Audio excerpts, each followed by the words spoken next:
In an era where sedans struggle to stay relevant amidst the SUV craze, Honda has given the Amaze its third generational update. But the big question is, will it be able to dethrone the Maruti Suzuki Dzire, the segment's bestseller, and breathe a new life in the sedan market? Today, we find out.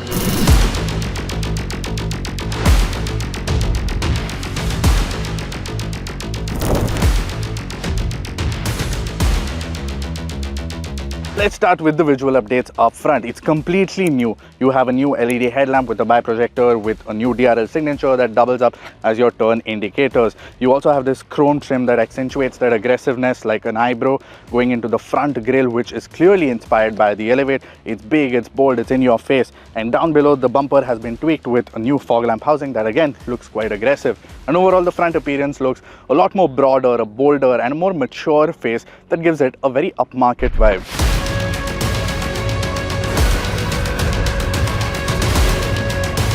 Now over on the side, not much has changed. You get new 15-inch alloy wheels with two-tone finish that looks rather lovely. You have 3 different wheel options for all 3 variants, but the base variant gets 14-inch wheels. The outside rearview mirror houses a camera over here for Honda's lane sensing, and it doesn't get one on the right side, so there's no 360-degree camera. You have a request sensor for the passenger door as well, and it retains its sub 4 meter compact length, which brings us to the rear. And over here you get a wraparound styling for the tail lamps, which are clearly inspired by its elder sibling, the Honda City, and look rather lovely with this flat styling as well. Now boot space, it can be accessed through the key fob now, and is 416 litres, which is 4 litres down than the previous generation, which got 420 litres, but Honda claims that it can still fit in 5 suitcases very easily. On the inside, you have a two-tone dashboard with 3D inlays that look really nice. You have an infotainment screen that is 8 inches, supports wireless Android Auto and Apple CarPlay as standard across variants. It even gets some customizable themes and an animation to welcome you, which makes it look really nice. You have physical controls for your climate control, and that's really nice in this day and age. You also have a wireless charging pad, a 12-volt socket, 2 USB charging ports, cup holders, so your storage solutions are quite sorted. Now the steering wheel, it gets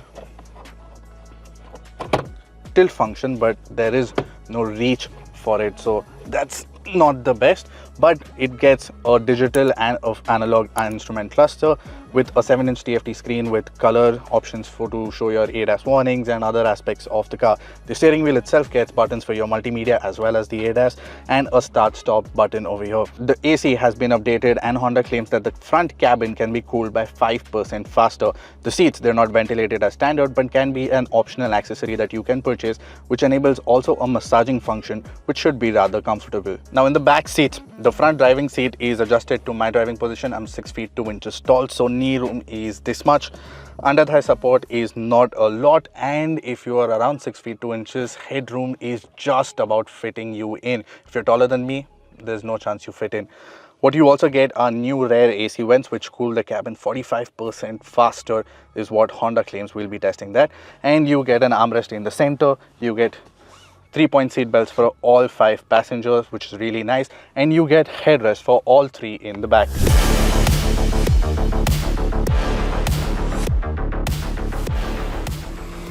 Now let's get to the performance aspects. Under the hood, the Amaze continues with its tried and true 1.2-litre petrol engine, delivering 88.5 brake horsepower and 110 Newton meters of torque. Now buyers can choose between a 5-speed manual and a CVT gearbox.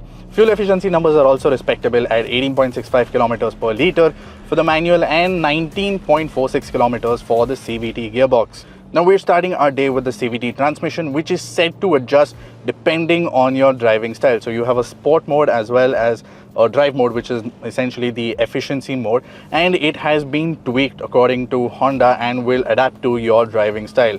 On the other hand, the manual transmission has also been tweaked, and the gear ratios, especially the first and the second gear, have been improved for better acceleration in urban scenarios. So the ratios are shorter to enhance the torque and help you in a traffic jam per se.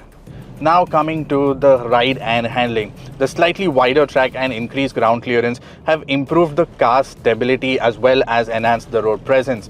The ride quality is comfortable and is quite composed, though Honda's focus is on comfort over outright handling and not even dynamism, which remains quite evident.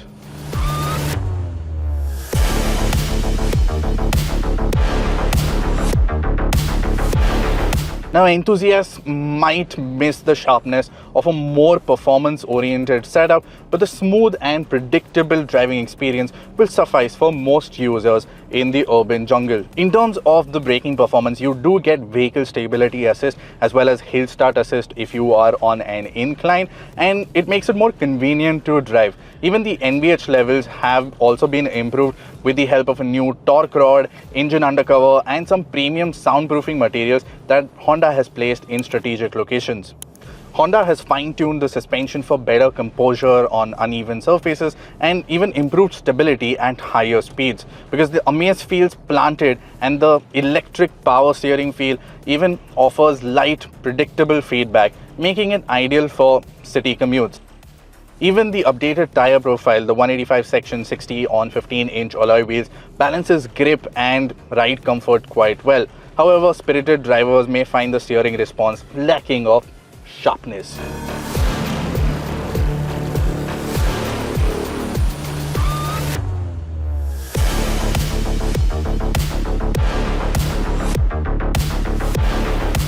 Honda has also prioritized safety in this generation of the Amaze as opposed to giving you features like the sunroof. But what you get actually is 6 airbags as standard across all trim variants. Honda has further bolstered its safety credentials by introducing the Honda Sensing ADAS technology, making the Amaze the most affordable car in India to feature level 2 ADAS. Now, the suite includes adaptive cruise control, lane keep assist, collision mitigation assist, as well as technology which are usually reserved for higher price segments. Now, even the build quality, Honda claims that 46% high-strength steel has been used to make the Amaze, which meets stringent Indian and in-house crash standards. Now, there is no global NCAP or Bharat NCAP star rating yet, but I'm sure it will come out soon. Now, additional safety features also include ISOFIX mounts for child seats, ABS, EBD, and a robust warranty package, which is extendable up to 10 years, which should provide you with a long-term peace of mind. So the Amaze appeals on an emotional level. Like, sedans often symbolize a step up in life, and the Amaze delivers this sentiment with its refined styling, its modern tech, and its polished interiors as well. And Honda's reputation for reliability and durability further reinforces this emotional connection, making the Amaze a very good choice for people who are wanting to buy their first car or even wanting to get into the Honda family. Just hear that. And that means we're now in the manual gearbox car. The engine and the gearbox combination is perfectly tailored for everyday driving Indian conditions. It's got the short gearing, which ensures smooth progress through the city traffic, while the 5-speed manual gearbox, that is just a standout with crisp, precise throws, and even the clutch action is light, further enhancing that ease of commuting in the city. Now, the torque delivery is commendable and allows the car to pull cleanly even at low revs and in higher gears, making it for a very forgiving and a very practical driving experience. The engine's power delivery is linear, it is refined, and it creates a very relaxed driving experience at city speeds. However, when you push it beyond 3000 RPM, the engine it becomes noticeably loud, and it gives you a cue to shift up. But when you do redline it above, say, 5500 RPM, that's when the VTEC badge in the back comes into play. And it's not a very enthusiastic or engaging driving experience, but at this price point, it is quite fun. Now, while the Amaze is undoubtedly competent and well suited for the urban environment, it's clear that the spirited driving isn't its forte. It's a car that's designed to prioritize comfort, ease of use, and practicality over outright driving engagement.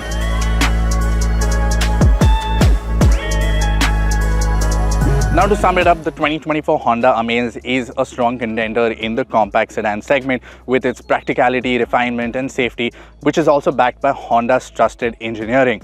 Now, prices start at rupees 8 lakhs and go up to rupees 11 lakhs approximately, and is slightly more than the newly launched Maruti Suzuki Dzire. But it justifies its premium with features like the Level 2 ADAS, the CVT transmission, as well as a more premium in-cabin experience.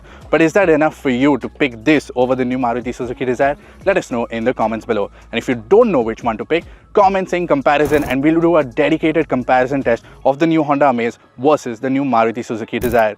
So let us know in the comments below. Thank you for watching and stay subscribed to the Top Gear India channel.